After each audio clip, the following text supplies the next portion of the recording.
किश्ती सही सलामत थी, साहिल की तमन्ना किसको थी, अब इस शिकस्ता किश्ती में साहिल की तमन्ना कौन करे।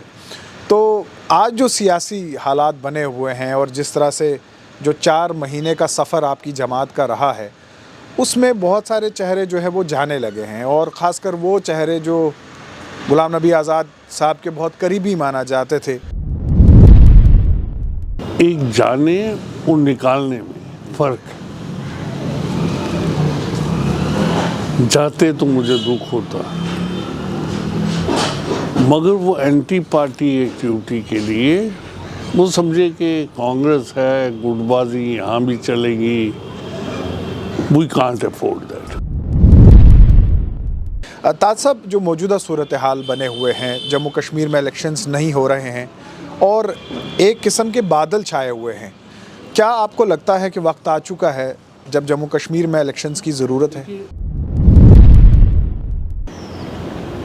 इलेक्शन होना है जम्मू में, अभी जनवरी फरवरी में हो सकता है, मार्च में कश्मीर का हो सकता है, उतना वक्त तो फेज वाइज लगेगा ही। तो they have to go for the election. I don't go by this, and why should they shy away from the election? I don't find any good reason. इतनी तो बीजेपी कमज़ोर नहीं है कि वो इलेक्शन से भागे। लेकिन ताज साहब, जहाँ तक रीजनल पार्टीज़ की बात करें, कश्मीर की खासकर जो रीजनल पार्टीज़ हैं वो ज़्यादातर 370 की बात करती हैं, लेकिन आपकी जमात जो है वो साफ कहती है कि 370 की वापसी नहीं होगी। सब समझते हैं जिस दिन आज़ाद साहब ने कहा, अब देखिए मोदी साहब के साथ तो हमारी नहीं चलती, उनकी अगर चलती है तो वापस करवा दें, सीधी सी साहब। I don't have any influence on Modi ji जो 370 को पार्लियामेंट में ख़त्म करें। ताज साहब, जम्मू के अपनी प्रॉब्लम्स हैं, कश्मीर की अपनी प्रॉब्लम्स है, क्या लगता है आपको कि आपकी कमिटमेंट, आपकी जमात की कमिटमेंट क्या होगी जम्मू और कश्मीर को लेकर? जिसके जो हिस्से आना है उसे वही लेना है, ये मैं आपको बता दूं। दबाई ईद टू उद्गाश, जितने चिराग उतनी ज़्यादा रोशनी, जितने ज़्यादा उठेंगे उतना बीजेपी का रास्ता बंद हो जाएगा, और बाइकआउट होगा तो बीजेपी का रास्ता खुल जाएगा।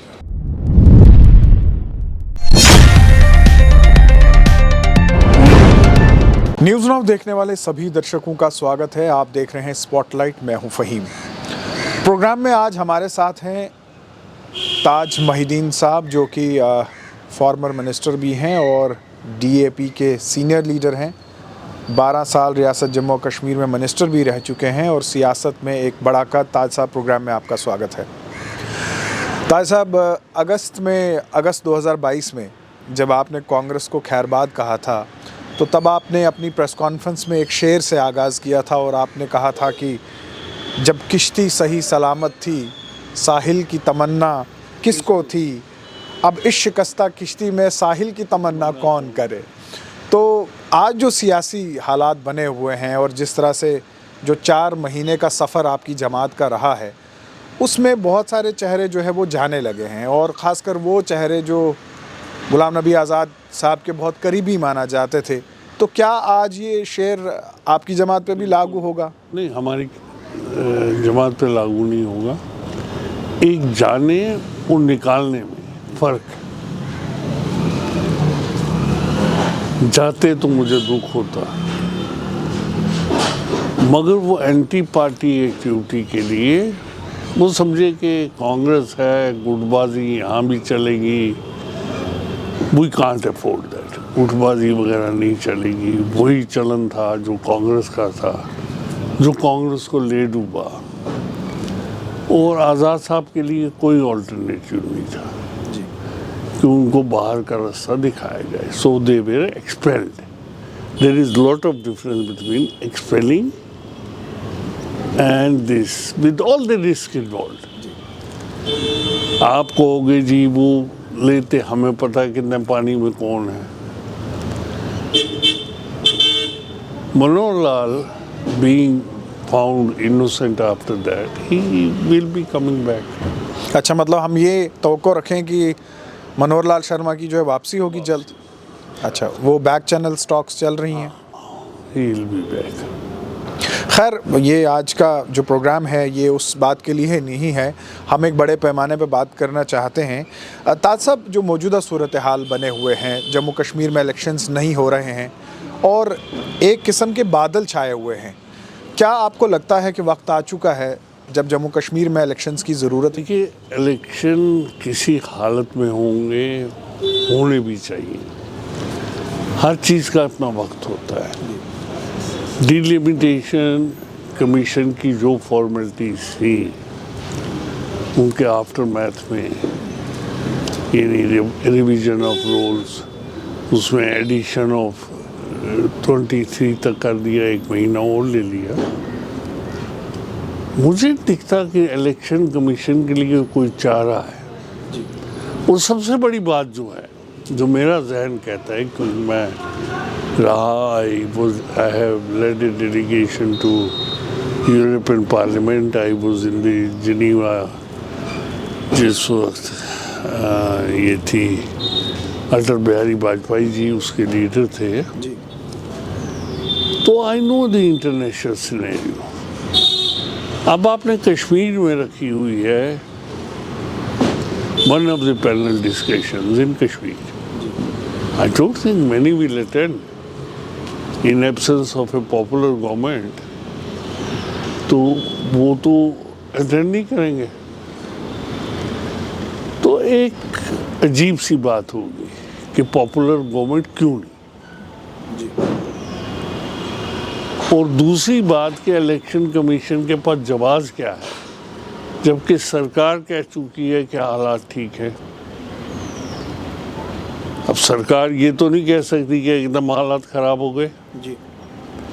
हालात ठीक है, इलेक्शन होना है। जम्मू में अभी जनवरी फरवरी में हो सकता है, मार्च में कश्मीर का हो सकता है, उतना वक्त तो फेज वाइज लगेगा ही। तो they have to go for the election. I don't go by this, and why should they shy away from the election? I don't find any good reason. इतनी तो बीजेपी कमज़ोर नहीं है कि वो इलेक्शन से भागना क्यों? ताज साहब कहते हैं कि नंबर्स का इंतज़ार है, फार्मूले जो है वो फेल हो रहे हैं। जैसे बुखारी साहब का फार्मूला फेल हुआ, आपका फार्मूला फेल हो रहा है। देखिए, मैं आपसे कहूँ कि हमारा कभी भी बीजेपी के साथ कोई फार्मूला था न रहेगा, ये मैं आपसे साफ कहता हूँ। और मैंने पहले भी ऐलान किया था, आज भी कहता हूँ कि हमारा बीजेपी के साथ कोई फार्मूला नहीं है। हम कोई और बात कर लेंगे। बीजेपी को छोड़िए, वो हमारी न पार्टनर थी। उनके पार्टनर जो आज कह रहे हैं ओपनली, जो कहते थे कि बीजेपी से ताल्लुक़ नहीं है, अब कहते हैं कि क्या बीजेपी को बीमारी है, उसके साथ नहीं होंगे। अब खुद देख लीजिएगा कि people in this time they are not going to boycott. Kashmir will not boycott, I will give you in guarantee, because they have seen, अब इतना देखा है इन्होंने गवर्नर रूल का, करप्शन अरूज पे, कमिटमेंट्स पूरी होती नहीं है, शहरी परेशान है, दादरसी नहीं हो रही। तो इन सब चीज़ों के लिए तो नहीं था ना। हमें तो बहुत सब्ज़ बाग दिखाए गए थे कि जो ही सेंट्रल रूल होगा, 370 ख़त्म होगा, इन्वेस्टमेंट आएगी, ये होगा, कश्मीर जन्नत बन जाएगा, ये स्विट्ज़रलैंड बन जाएगा। हमने तो उसको बद से बदतर देखा होते हुए, तो वो चीज़ नहीं। लेकिन ताज साहब, जहाँ तक रीजनल पार्टीज़ की बात करें, कश्मीर की खासकर जो रीजनल पार्टीज़ हैं वो ज़्यादातर 370 की बात करती हैं, लेकिन आपकी जमात जो है वो साफ कहती है कि 370 की वापसी नहीं होगी। कि सच्चाई कहनी एक ना एक दिन तो आपको लोगों को सच्चाई कहनी है। आप पिछले 70 साल से एक ही आलाप कह रहे हो, 300 अर्जुन दी इज्जत 370, फजून दी इज्जत 370। ज़माना ख़त्म हो चुका है, नौजवान है, ग्लोबल विलेज बन चुके हैं। आप वो चीज़ें नहीं हैं कि आप इससे लोगों को बहला सकें। सब जानते हैं पढ़े लिखे कि for constitutional amendment you need 2/3 majority. अब कोर्ट एक हमारा ये है, और कोर्ट में इंशाल्लाह अगर लगेगा तो I don't find any reason कि why it should not be cancelled whatever has happened. तो कोर्ट है, अब कोर्ट सुने तो सही, और कोई रास्ता मुझे नज़र नहीं आता। आप लोगों को बहला नहीं सकते, आज लोगों को बेवकूफ़ नहीं बना सकते। लेकिन ताहिर साहब, आपको लगता है कि आज जो सियासी जमातें वादे करती है 370 को लेकर, लोग जो है वो समझ गए हैं कि वापसी नहीं हो सकती है और ये चीज़ इलेक्शन में नहीं बिकेगी? सब समझते हैं, सब समझते हैं। जिस दिन आज़ाद साहब ने कहा, अब देखिए मोदी साहब के साथ तो हमारी नहीं चलती, उनकी अगर चलती है तो वापस करवा दें, सीधी सी साहब। I don't have any influence on Modi ji जो 370 को पार्लियामेंट में ख़त्म करें। उन्हीं के पास 360 मेंबर्स हैं, और बाकी जो है वो और कोई तो कर नहीं सकता। दूसरा तरीका कोर्ट है जिसमें वी आर द पार्टी, और जो कह रहा है मैं पैसे जितने मर्जी लगेंगे वकील करूँगा, ये वकीलों से नहीं होता। You have to become a party to it. Azad Saab is a party to it. Kapil Sibal is a party to it. We are together in that. तो सुनेंगे तो हमको, और फिर वकीलों से तो नहीं होता। You have to have the substance in the case. वो substance हमारे पास है।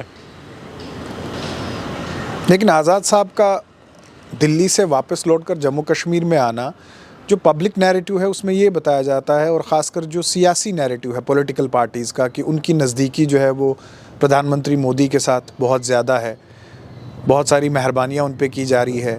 जैसे फ्लैट्स की बात करें, बंगलोज़ की बात की जाए, श्रीनगर में, दिल्ली में सिक्योरिटी की बात की जाए, और पॉलिटिकल स्पेस की सबसे बड़ी बात की जाए। कह दूँ, मैं अपनी बात करूँगा, चलिए आज़ाद साहब की लेवल पे तो नहीं। उड़ी से मेरी सिक्योरिटी हटा दी गई, मेरे जम्मू से मेरी सिक्योरिटी हटा दी गई, मेरे PSO आधे कर दिए गए जब से मैं इस पार्टी में आया। तो इसका मतलब है कि हमारा जोड़ है, और I am suppose to be number 2 in the party. What do you mean कि मेरा करेंगे फिर आज़ाद साहब मेरी रेस्क्यू पे नहीं आएंगे? मुझे बताइए, ये सीधी सी बात है। फिर तो नहीं होता, फिर तो वो होता जो अपनी पार्टी के साथ है कि Z+ सिक्योरिटी है अल्ताफ साहब की, और उसके बाद हर किसी की 2 आदमियों की तो Z+ है, बाकियों की Z है। किस बात पे? आखिर पूछना कुछ तो है जिसकी पर्दादारी। अब तो पर्दादारी भी नहीं, वो तो खुल के आगे कि हम बीजेपी के साथ। लेकिन ताहिर साहब, 4 महीने के इस वक्फे में क्या ऐसी वजूहात हैं कि आपकी जमात का नाम रजिस्टर नहीं हो रहा है, चिन्ह रजिस्टर नहीं हो रहा है, ऐसी क्या वजूहात हैं? टेक्निकल चीज़ें हैं। जब हमने नाम दिया तो वो नाम यूपी में ऑलरेडी रजिस्टर्ड था। हम समझे थे कि आज़ाद डाल दिया बीच में कोई नहीं होगा, मगर यूपी में डेमोक्रेटिक आज़ाद पार्टी रजिस्टर थी। तो हमसे कहा गया साहब आप पहला हिस्सा हटा दीजिए,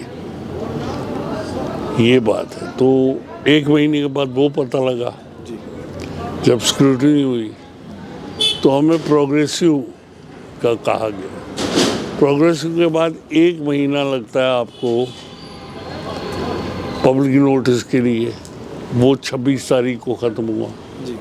26 के बाद अगर ऑब्जेक्शन आई होगी तो 10 दिन उनके लिए रखे हैं, तो इसका टाइम है, टाइम फ्रेम है। उसके बाद चीन दिया जाएगा और उसके बाद रजिस्टर होगी। आपको यूं दिखता है कि जो पार्टियां वो पहले ही काम करके आई होती हैं, तो उनको they don't have to go wait. और छोटी बातों में अब मेरा वापस आ गया माई प्रॉपर्टी स्टेटमेंट कि आपने इधर नील नील नील नहीं लिखा, ऊपर लिखा था, आई थॉट कि नीचे तक नील ही चलेगा। एक छोटी सी बात थी, वो भी 10 दिन खा गई, वहाँ से वापस आ गया, तो इसमें टाइम लगता है। ताज साहब, वो लोग जिनको आपने निकाला या फिर वो लोग जो आपकी जमात से निकले, उनका ये कहना है कि आपकी जमात में चंद ऐसे लोग हैं जो आज़ाद साहब के बहुत करीबी हैं और वही फैसले लेते हैं जमात के। देखिए, मैं भी करीबी हूँ मगर मैं फैसले नहीं लेता। मगर एक चीज़ है कि आज़ाद साहब has a full control over the party and he knows, तजुर्बाकार है, उनको बच्चे तो नहीं है, उन्होंने पार्टियाँ चलाई हैं, वो कांग्रेस के जनरल सेक्रेटरी रहे हैं और वो इन चीज़ों को समझते हैं। अब कुछ लोग इल्ज़ाम लगा लें, आप अगर मीटिंग्स में ही नहीं आएंगे, आपको बुलाया जाएगा, मीटिंग्स में नहीं आएंगे तो क्या तस्वर किया जाएगा कि यू आर नॉट इंटरेस्टेड। फिर आपके कॉल रिकॉर्ड देखे जाएंगे और उन कॉल रिकॉर्ड्स में आपकी जो कांग्रेस की जमात के साथ जो बातचीत है तो वो सामने आ जाती है। लेकिन उन्होंने इस बात का इजहार भी किया और एक प्रेस कॉन्फ्रेंस में उन्होंने कहा कि वो हमें दिखाएं, सबूत दिखाएं। अगर पार्टी की वो बात, मैंने उनको समझा दिया, मेरे पास आए हुए थे, मैंने उनको समझा दिया, कहा वापस आ जाओ, चले जाओ आज़ाद साहब के साथ किए। वो 2 घंटे मेरे साथ रहे, दे वर हियर 2 days बैक। तो ऐसी कोई बात नहीं, जितना आप इसको तूल दे रहे हैं उतनी बात नहीं है। अभी दिल्ली दूरस्थ,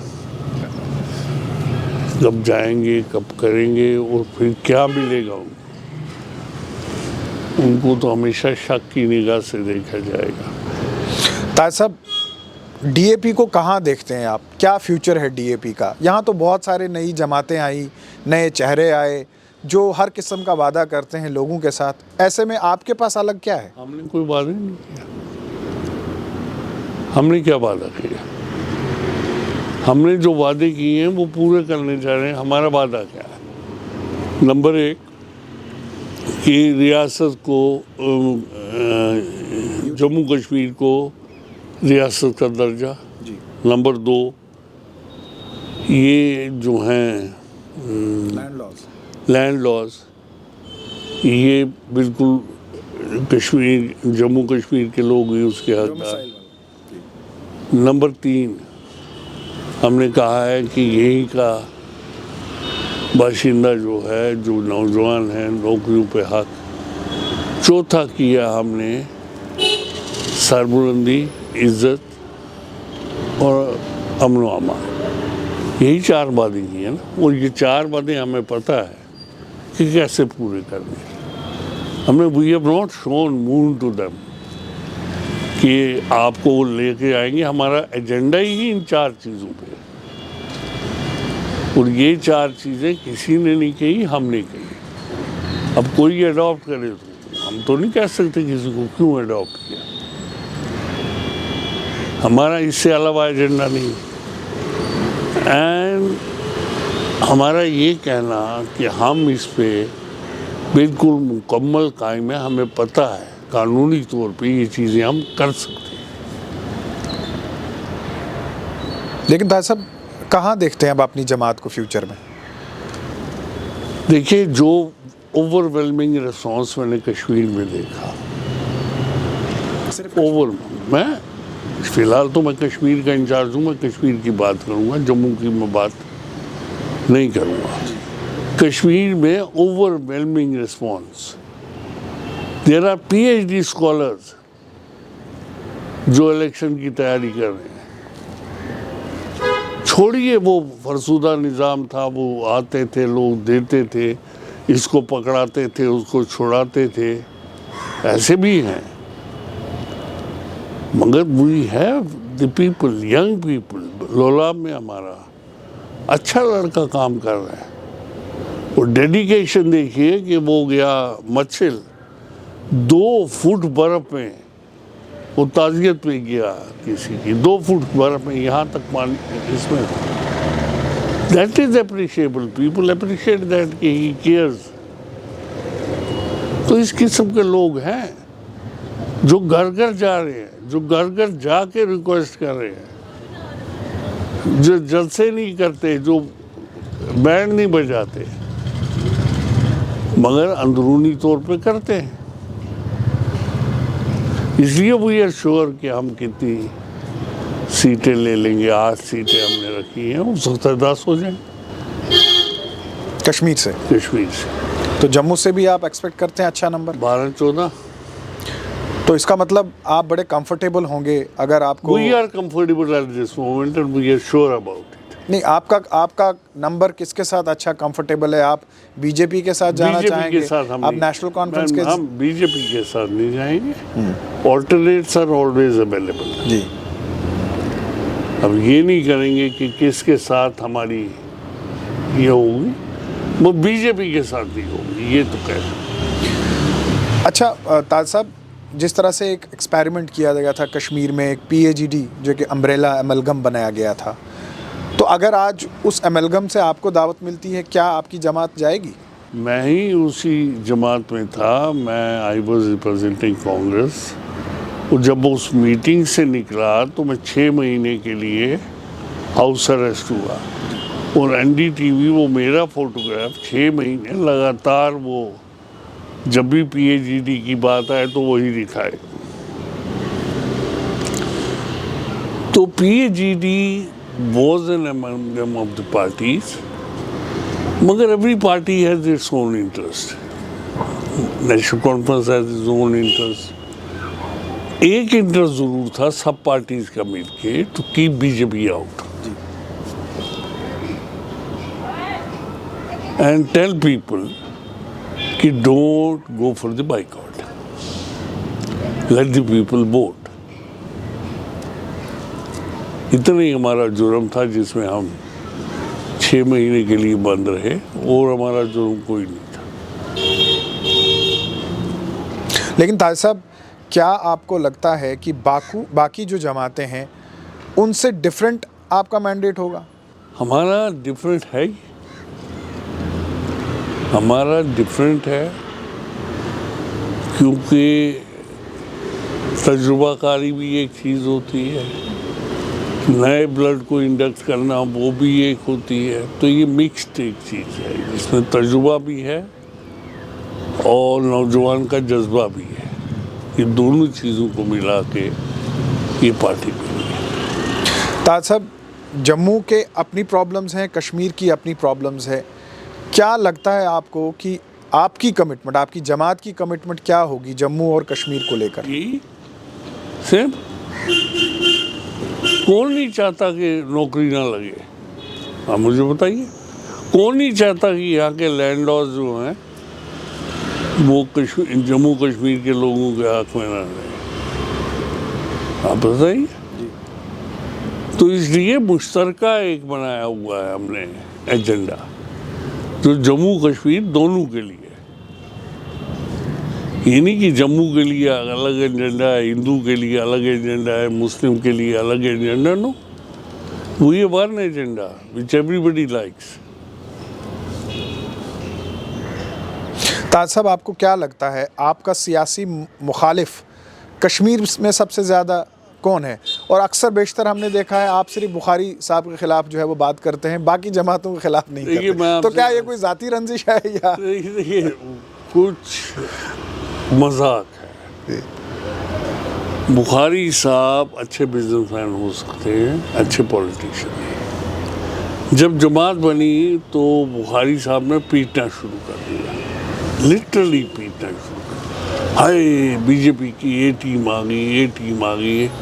अरे मैंने कहा पूरी टीम, पूरी बीजेपी आपको बिला शिरकत गहरे आपको, हम इसके साथ कोई टच नहीं करेंगे, हम आपके शरीक नहीं बनेंगे। तो उनकी बातें ही ऐसी होती हैं। अब उड़ी में आ गए जी। उड़ी से इलेक्शन लड़ेंगे। अब हवाएं ही करेंगी रोशनी का फैसला, जिस दिए में जान होगी वो दिया रह जाएगा।